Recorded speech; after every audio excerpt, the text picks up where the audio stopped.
mais en fait, c'est une question de pacte social, parce que le pacte social, il est fondé sur le travail, sur un équilibre entre les droits et devoirs autour du travail. On le voit déjà dans le comité de mendicité de la Révolution française en 1790, il dit « Si celui qui existe a le droit de dire à la société « fais-moi vivre », la société a le droit de lui répondre « donne-moi ton travail ». Et la constitution de la 4e République, qui est reprise dans la 5e, dit exactement la même chose. Chacun a le devoir de travailler et le droit d'obtenir un emploi, d'ailleurs avec une dissymétrie. Et donc en fait, toute la subtilité, tout le questionnement, c'est de savoir quel est cet équilibre entre les droits et les devoirs. Et en fait, quand on regarde historiquement, ce qui est assez fascinant dans un sens, c'est qu'on met toujours l'accent sur les droits quand le travail ne manque pas.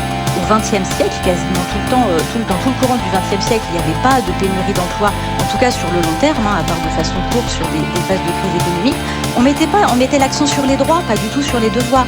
Et par contre, c'est toujours dans les périodes de crise économique, et là, la période actuelle, qui en fait d'ailleurs court depuis les années 80, le RMI, on pourra peut-être y revenir, on en a déjà parlé, mais qui était exactement la même à la fin du 19e siècle, quand on était dans une période de grande dépression durable, qu'il y avait un énorme chômage, c'est quand le travail manque qu'on demande aux gens de travailler. Et pourquoi ? En fait, précisément parce qu'ils semblent ne pas respecter ce pacte social.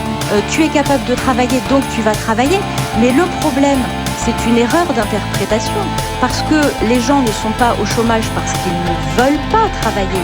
Ils sont au chômage parce qu'ils ne peuvent pas travailler, parce qu'il n'y a pas assez d'emplois.